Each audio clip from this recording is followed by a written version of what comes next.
What is up, Astros fans? Welcome to episode 52 of the Believe in Astros podcast on the Believe Podcasting Network. I'm Jeff Balke, alongside my partner, Jeff Blum, who is still in Florida, but about to head back home from spring training, having called a handful of games, admirably as always. Did you get any sun, Blummer? You look like maybe you got a little sun. I hope so. I'm one of those gradual sunbathers because, number one, I'm pasty and my skin absorbs the UV rays at an astonishing rate that turns into lobster color. And I think we have the same issue. But my wife has been, since I've met my wife and have been playing baseball, she has just been sunblock. So now it's just second nature for me to slap on 15 to 25, SPF and go out there. So I try and do my best, but over the years, I've actually got some sun damage. But so far, I get a little farmer. I get the farmer tan a little bit sometimes. But the thing is, I'm like what happens to me is I go basically, I turn into two things. I either go to one giant freckle or I turn completely solid red. You never know. It's a crapshoot out there in the sun. But I'm like you. Just like my wife is always like, put on sunscreen. So like it's just part of the deal. You can find us on put on sunscreen. Yes, it's a good move, dude. It's actually and as you get older, especially, you start getting weird. It's not even just because of the cancer problem. It's because of all the weird spots you get. Just because, it's like I don't take. I'm not vain or anything. A little. I'm not on TV every day. Yeah, you are. You can find us on Spotify, Apple, Stitcher, and of course YouTube. Be sure to like and subscribe to keep up with us. And give us a follow on Twitter at Believe in Astros. You can find me at Jeff Balke, Blummer at Blummer27, all over social media. Thanks to everyone who's given us 5 stars and left us reviews on Apple to keep that business up. If you haven't, go ahead. Make it happen. Obviously, send us your comments, questions. We love seeing all those, and we read them. For example, today's question, who is Justin Dirden? Oh, and man. we will talk a little bit about it, because we talked a little bit about it on the last one. But I want to discuss that a little bit, because he's making it hard for people to not pay attention to him, as you might notice. All right, quick word for our sponsor. BetOnline remains your number one source for all sports betting this season. Everything from pro and college basketball, UFC, MMA, and more. Here's a question for you. Would the University of Houston Cougars men's basketball team beat the Houston Rockets? Yes, and they would scream, "Whose house?" Cougs house. I think it might be close. Just saying.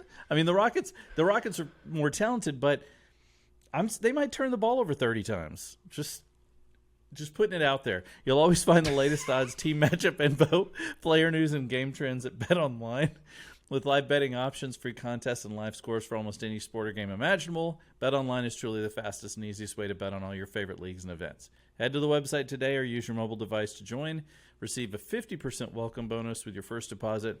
Make sure to use promo code BLEAV to receive your rewards.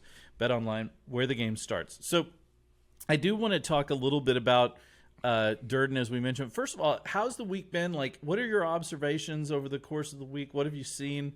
Has there been anything funny or weird? Have you eaten any really good food? Like, never mind what's happening on the field. Let's find about Blummer's personal life on this trip. It's been good. You know what?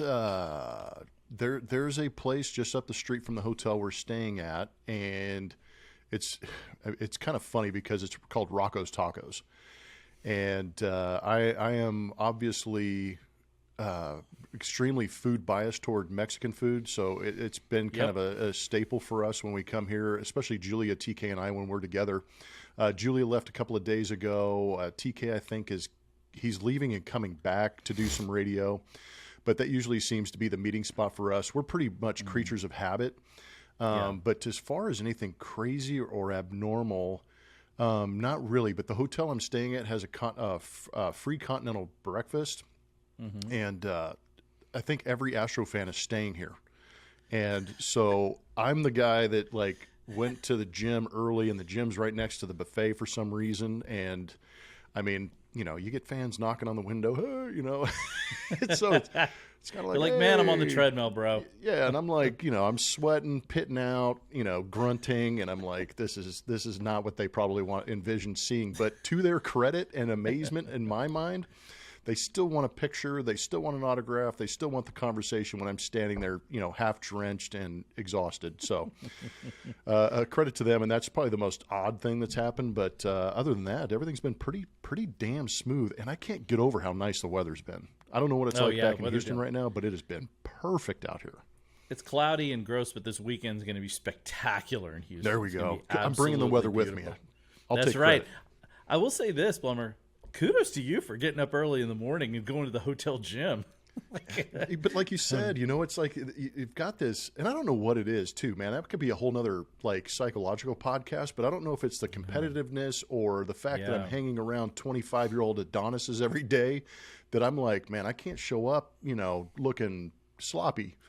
So I still have this urge to stay in shape, and obviously my wife is gorgeous, and that's motivation too. But hanging around these young guys, Zach Daniels, I stood next to him and I was like, dear God, they're building people different these days because he's enormous, he's jacked, he's athletic. He can do it all, and it's fun to watch because these guys are in great shape. But yeah, it's just, I appreciate the credit, but man, dude, the older I get, the harder I got to work. Yeah, I'm gonna go hit the gym today after this podcast is over. I'm gonna, you got to keep that stuff flexed for the tats you keep getting, man. Good for you. I saw that. That's right. That's a nice tattoo, a nice sentiment, dude. I appreciate that. Got the new ink. Thanks. I appreciate that. Got some ink from my niece who passed away last year. The other one, it's odd. It's like I've got one tattoo that's for my dad. And then I've got one. These are the only two tattoos I've gotten, and I'm over 50 when I started getting them. So never too late, I guess. But the other one for my niece. And then I told my mom recently, I said, if you play your cards right, there's space left for you. Oh, dear Lord. That's a unique relationship you've got there. I know. My mom, she laughed. I know, laughed. That's great. But it's like, yeah, thanks. I appreciate that. Yeah, that's the thing. I can't be flexing and have big old flabby ass arms with the ink on there. Yeah, my wife still doesn't think I should do the whole sleeve. Dude. But I definitely have a couple others that I already want, and the guy who's been doing them, he's a guy I know. He's really good at it. Yeah, and I'm like, nice hey, work. what about this? What about this? What about this? He's like, oh yeah, we can do that, no problem. So we'll see. Hopefully, I'll turn into the dude from Rage Against the Machine, the bass player who just has black upper arms. Yeah, it's just solid black. That's all it is. It's kind of vicious looking. That's hardcore. And that, speaking of in shape, that guy is crazy in shape. I know, right? He is a workout hound, Okay, so let's first talk about Justin Dirden. We talked about him a little bit the other day. There was an article about him in the Chronicle about the possible... Could he make a 40-man roster? And obviously, the guy I think he has to beat out is Jake Myers, right? I mean, I think that's the guy he's going to have to beat out. They already have a couple. Bly Madris is on their 40-man roster. So never forget Bly Madris. How could you forget that name? But when you look at it, the Astros roster is stacked like it has been. But man, you cannot argue with the numbers. Like the guy just hits and he keeps hitting. Like, what do you do with a guy like that? I mean, we talked a little bit about the fact that he could end up with another team, but if the guy just hits, like, what do you do in that circumstance? How do you handle that? Well, the first thing is if I'm on the outside looking in, if I'm an Astro hater, which there are plenty of them, and we know this. Yeah. You're watching Justin, and I'm sorry to correct you, but part of the business is pronouncing names right, and it's Dirden. Oh yeah, but it looks like Dirden. Okay. Yeah, but good. It's good to know Dirden. Yeah. So, but if I'm one of those haters, and I'm watching the Astros, I'm going, son of a bitch. Where do they find these guys? I'm in the organization. I like the Astros, and I'm going, holy crap, Justin Dirden's legit, man. Yeah. He's a very good athlete. He's got the big league beard going. He's had to grind a little bit. He didn't have that prototypical path where he went to a major college, gets drafted, and shows up. He went to a couple of different small schools. And he was in that 2020 year where he was supposed to get drafted, but they only had the 5 rounds because of COVID. So he was an undrafted free agent. And he said he had a couple of offers, but the Astros made the best offer to him, and he shows up. And he's only 2 years into his minor league career, and he has shown up here in big league camp and really kind of like turned some heads, and not just kind of like gradually. It's been a snap of the neck because he's hit his first home run to the opposite field. He's a left-handed hitter too, which is great. Opposite field, pull side home run. He's playing unbelievable defense. He laid out, made a catch the other day. Yeah, flash that leather. Flashing the leather. But he's also, you see a little bit of that baseball savvy in a play he had the other day. Run around first base hit to his left in between the first baseman and second baseman, and he charged in and came up firing and hit Jose Altuve square in the chest with this throw and stopped the runner at second base. And that's kind of that internal baseball instinct that you want to see from an outfielder that can stop runners from advancing another 90 feet. And it was funny because he did that in the second inning, I think. Later on in the fifth, there was a runner that just completely shut it down before he got to second base. He's like, I'm not even going to test this guy trying to go to third. So there's a lot of things trending in the right direction for a Justin Dirden. And the left-handed aspect of it, I think, makes him very appealing. And as much as we say, Dirden's playing for 29 other teams, there's guys like Jake Myers that could be playing for 29 other teams also. Right. So that's where that decision I think you're kind of coming to, where you start to decide, do we keep the younger guy? Can we package that guy with somebody? There's some scenarios being played out, I think, upstairs. Well, I think also, the one of the key question marks for Dirden, and thank you for that correct pronunciation, was his ability. They consider him an average defender, but the big thing is he has an above-average arm, and the guy has a cannon from the outfield, which means, and he's fast. They talked about his base path speed was really high, so he's a guy that can get to balls in center field, for example. So being a guy that could could back up in center field, and he is a left-handed bat. The Astros love having those left-handed bat options, which they don't have a ton of them. And so I don't know if he's going to make the Major League Club. I think it's probably a long shot. Yeah, but it's a long shot, yeah. But man, has he been impressive this first week of spring training. And frankly, if he remains this impressive throughout spring training, I think, there's going to have to be some decisions made, particularly depending on what happens with Jake Myers, who's playing today. We'll have to see, mainly with Jake, can Jake Myers throw, or is his arm just literally falling off? So we'll have to wait and see. All right. So I want to go over a few guys here that I've been reading some stuff, and so there's a few guys I kind of want to get your just take on in terms of where we're projecting them this season.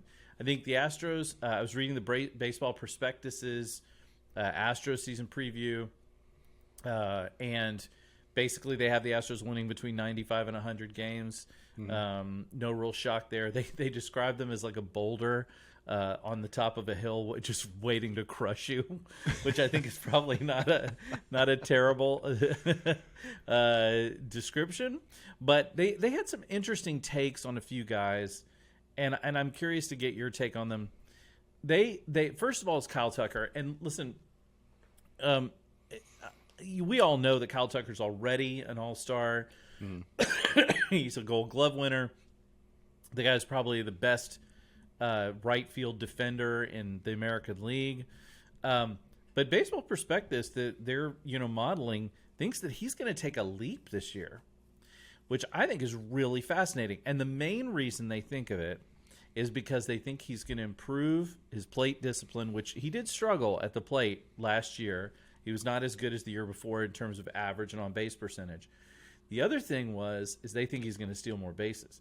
I mean, we could have a 30-30 year in the offing for Kyle Tucker coming off arbitration where he lost. I mean, you start to wonder, is there a little bit of a chip on that shoulder? They're projecting him at a 4.7 WAR. Do you see the same thing? I know you were really bullish on Kyle Tucker, particularly in the postseason. I'm wondering what you think about him coming this year. I am a Kyle Tucker fan, and I do believe that he is going to be that 30-30 guy. You're right about the plate discipline. If you're gonna try and pick him apart, I can't do it to the extent the Astros did in arbitration and talk him out of about $2.5 million. But we saw a regression in the batting average, but I don't really think that we saw a regression in production. He's still able to drive in runs. He's still able to steal bases. He scores runs.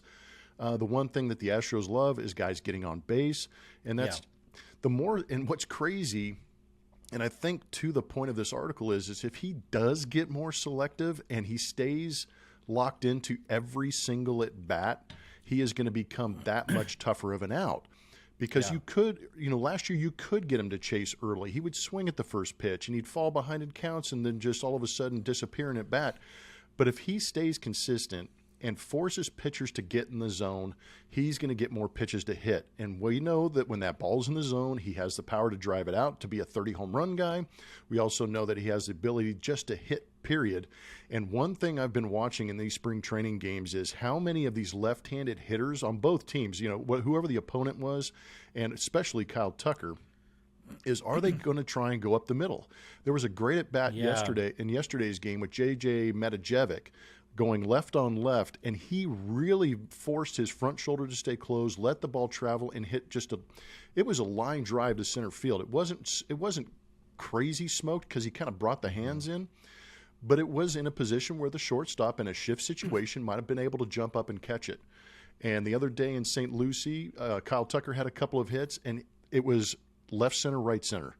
So all of a sudden I'm going, these guys are seeing the field as hitters completely different, and that's dangerous for Kyle Tucker because if he does become the 30-30 guy and you add a 280-plus batting average to that, RBIs are going to go up, runs are going to go up, and the value of that guy is going to go up. Yeah, I think you're right. I'm going to be real curious to see, I wonder, too, how it's going to affect him, the tempo, because Kyle Tucker was a very deliberate guy in the box. Yes. He's rubbing his hands with that dirt every time. He has my buddy Frank loves to mimic every single person in the box, and he had Kyle Tucker pretty well down.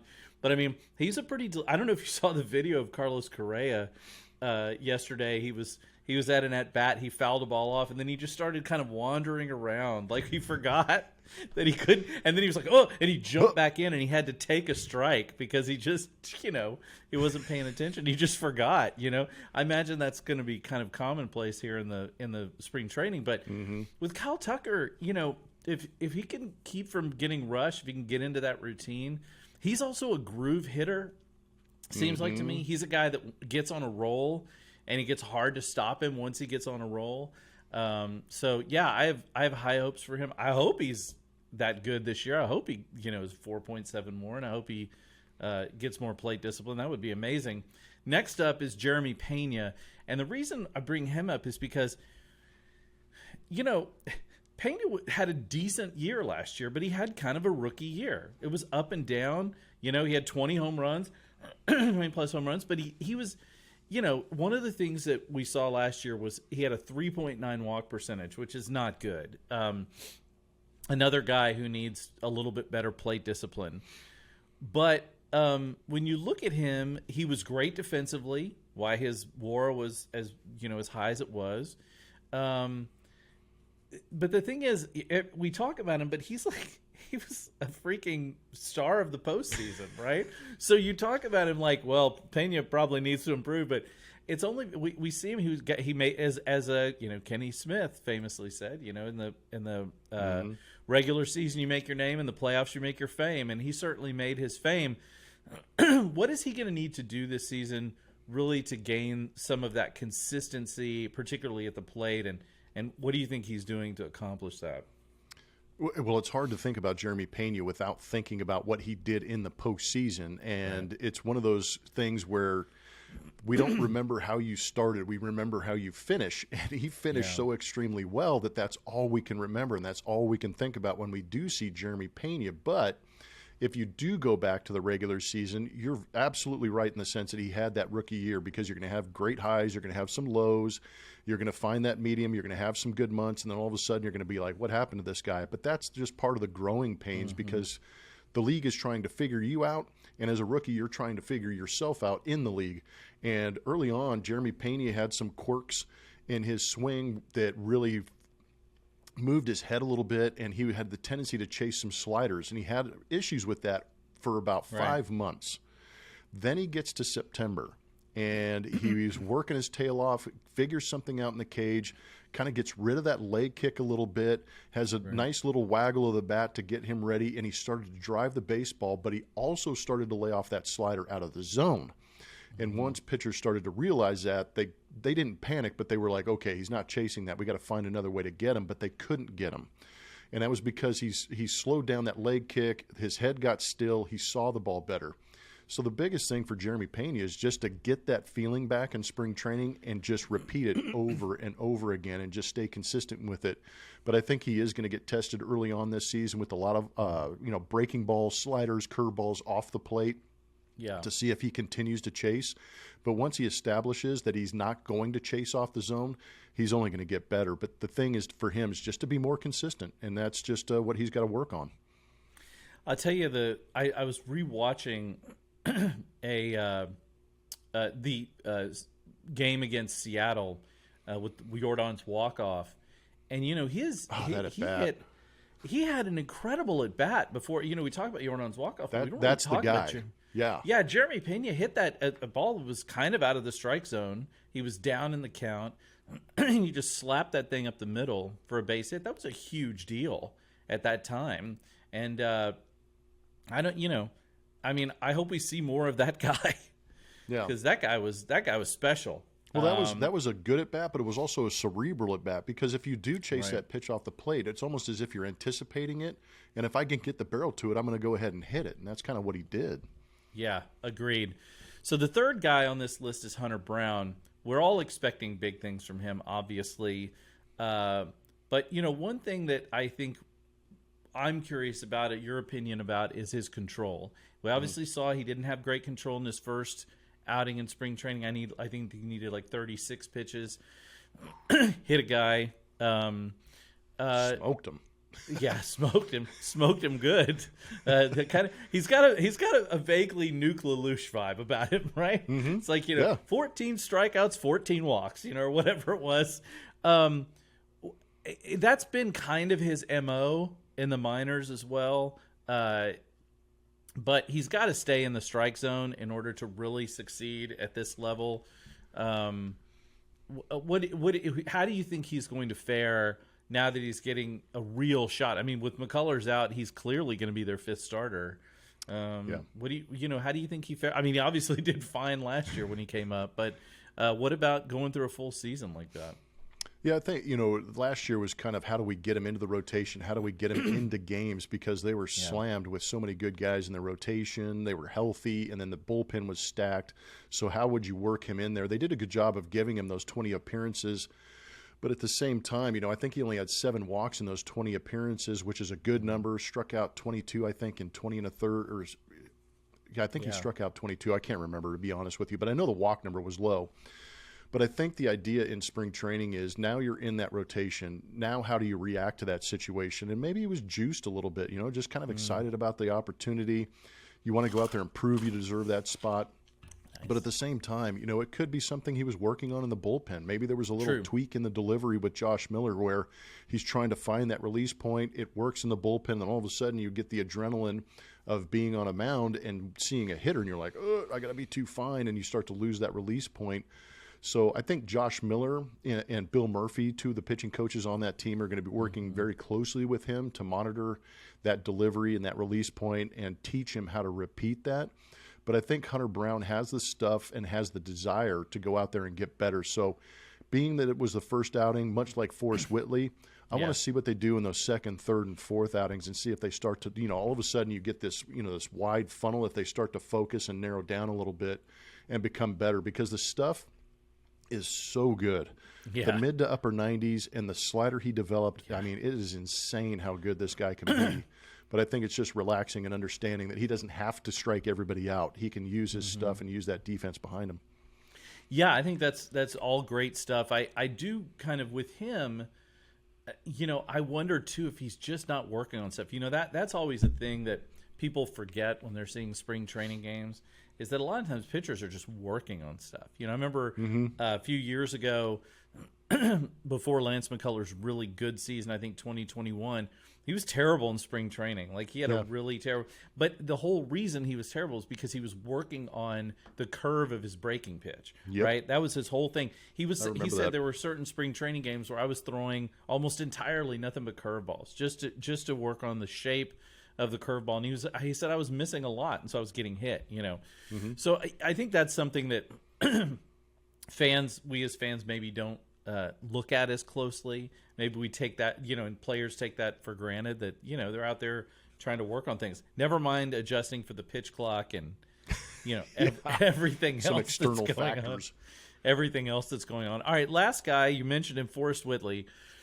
I don't even know if we should even be thinking about this guy. I mean, like, it feels a little like if he has any success this season at all, it feels a little bit like icing on the cake. I mean, like you said earlier, like, damn, Astros, where did what, are you kidding me? I mean, I don't know if we should. I think all of us, because we've been following Forest Whitley for 5 years or 4 or 5 years or whatever it is, and there have been such high expectations for him for so long. I think there's a part of all fans who are like, come on, man. You had the stuff coming out of high school. And one of the things that was mentioned about him in an article I read the other day was we forget, and you've said it you've pounded this drum, is the COVID season, right? Oh. He lost a whole season. In addition to he lost 2 because he got suspended for one as well. So this is a guy, even though he's been at this 5 years, he's really only had 3, because he was out injured at 1 as well. He's really only pitched like 2 seasons in the minors. And again, 25 years old. What should we expect from him this season? That's a really good question. I hope that the mind is right, the body is right.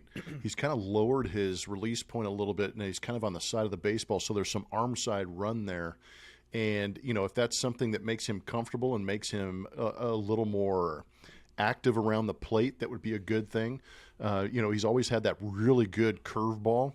So it's just a matter of him putting it together and living up to the hype that we've lived with for so long as Astro fans, because we know for a fact that when he was drafted by Jeff Luhnow around the same time as Kyle Tucker, there were 2 guys that were mentioned in every single trade during the Jeff Luhnow era that didn't get traded. It was Kyle Tucker, it was Forrest Whitley. Yep.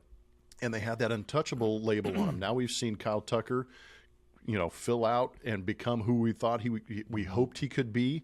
Now it's Forrest Whitley's time, and I think he's personally, I hope there's a little bit of frustration inside Forrest Whitley where he says, what, I'm sick and tired of this. I've got the stuff. I'm going to go show it. And if he does show it, that's just another weapon for the Astros to go out there and attack with. And again, more fans are going to be like, damn, that guy finally showed up. Even with those lost seasons, like you said, there's plenty of ammunition left in that right arm. And he's, I think that there's plenty of durability left in there, but he's got to learn his body. He's got to learn his mind and become that big league player, because I think having Hunter Brown jump over him a little bit and become the guy is another maybe motivating factor for him that he needs to use to get better and stay consistent. Yeah, I'm with you 100% about that, thinking like, hey, this guy, he just leapfrogged me. I was the darling of the Astros farm system, and now this kid. Like, can you explain just a little bit for people who are listening and watching who might not understand define arm side run? Because we hear that term a lot about pitchers who change their launch angle and all that kind of stuff. Explain that a little bit so people get a better understanding of what that is. So if the pitcher is standing, nobody on base, standing in their traditional setup, facing home plate, and of the arm side, whether they're right-handed or left-handed, because a guy that I always say this about is Framber Valdez. He has great arm side run, and that's why he has a tendency to lose command, is because his ball's moving so damn much. But if a right-handed pitcher is facing a right-handed hitter, he will release the baseball and it will start to move in towards the right-handed hitter. As opposed to Framber Valdez, left-handed to a right-handed hitter, it will tail away to that outside corner to a right-handed hitter. So that's kind of what I'm talking about. And sometimes those guys have a tough time getting to the glove side because there's so much movement and they have to extend a little bit further than maybe some other guys. But that's just basically what it is. They can stay on that. If you're right-handed, you're staying on that right-hand side of the plate, tailing into right-handers. If you're left-handed, it tails into left-handed hitters. But it's good movement, and a lot of times what that does is it jams that right-handed hitter, and you'll actually create a lot of ground balls. And that's why Framber Valdez is such a ground ball monster, is because it's tailing away from right-handed hitters, and they get out in front, roll it over, and he gets those double plays to get out of jams. I did see a couple of, I watched some of Whitley the other day, and you're right. I mean, he definitely has some of that run, particularly on his fastball. And that's honestly with, you want movement on the fastball. The main key is to just keep it in the zone, so you're not, and not to overcompensate for it. That's so you're the biggest thing. Yeah, so you end up throwing it right down the middle of the plate. But yeah, he definitely, like, it's obviously a good thing if you can get your control right. So that's good to know. I don't know what to think about Forest Whitley. I'll be honest with you. I have no idea what he's going to do this year. If anything, let me ask you this. Well, let's say he is good. He pitches well enough to break with the team. What does he do? Is he your six-man rotation guy, or is he your swing man in the bullpen that gives you multiple innings? I mean, how? That's the other question. You're almost like, man, what if he does pitch good and we need him? Where do we put him? Blummer, that's another difficult question to answer. I'm glad it's above my pay grade. But I'm putting it on you. No, I'm just kidding. let me get Dana Brown on the phone right now. So Dana, here's the story. So it's a really good question, though. I would imagine to start, he's probably going to be that long reliever guy. You feel like that's a good thing to have early on in the season too, by the way. Yeah, exactly. Especially because that's what Christian Javier's role was early on in last year. Nailed it. And so you figure that's probably what's going to happen if that is the case. Of course, the Astros also have Abreu in the bullpen who could fill that role. And I mean, that guy might just come out literally and throw like 97, 98 miles an hour for like 2 innings straight. And we haven't even seen Ryan Stanek yet. Right, who had the lowest ERA in bullpen. I think that's the lowest in Astros history last year. Yeah, he set a record. 0.91. So yeah, we haven't even seen that guy yet. The bullpen is going to be. I have a feeling. I have this weird, creepy feeling that the Astros are going to need production from their bullpen this year. Being able to stay healthy in your starting rotation the way they did last year with only 7 guys pitching, that never happens. That's ludicrous. It just doesn't happen. So I feel like they're going to need that bullpen, and it really does seem like they are just stacked in the bullpen, man. I mean, when you consider that, like, they re-signed Montero and they've got Stanek and Abreu and Presley and assuming Phil Maton's hand has healed from his battle with a locker. They've got a lot of depth in that, and they've got guys out there too. Like, who knows if Paredes is going to come in and be able to give them some time in the bullpen. He's still got command issues as well, but I mean, they've got a lot of options out there. Well, and Ty Buttry's coming back. He's got a history with the Angels. He's making a return. I think some of the Dusty Baker. Matt Gage. The bullpen could be a completely different podcast, which would probably be a good idea. But I was just with you. I'm with you. I haven't seen Matt Gage yet, and there's a reason he's here, is because of the left-handed ability. Gosh, there's another guy I can't remember his name. But you got Blake Taylor still hurt, Parker Mashinsky's still hurt, but they have big league time and have pitched well in that bullpen. But it's just important to note that Dusty really likes having that left-hander out in that bullpen. Is it Matt Gage or the other guy I can't remember right now? But, look, I'm just running through the list here as we're sitting here talking. I mean, Hector Neris, who we just simply forgot. Seth Martinez, who pitched tremendously well last year. Yeah. And then Brandon Bielak, who that's a guy who you could see in long relief, and that's that Forest Whitley Bielak situation where which one of those guys could be vying for the same position. It's just like we talked about last year. It's just an obscene wealth of talent on them. And of course, let's be honest, man. I don't think their window is closing anytime soon. Like everybody talks about the window. I don't know. The Astros really right now don't have a window. Now, obviously, you'll start maybe in a couple of seasons. You'll start looking at, okay, are we going to be able to keep Bregman? Is Altuve on the downside of his career? Is Kyle Tucker going to stick around? We'll have to deal with things like that. But honestly, right now, for the Astros, if you're the Astros and you're Astros fans, of which there are many people out there who are not, life is good. And if you're not an Astros fan, you must be furious, which makes me a little happy. Is that wrong? No, it's all good. No, you know what? Here pretty soon, boo season is going to happen again. And I can't wait because they're going to be booing because they hated the Astros for 2017. Now they just hate the Astros because they're good.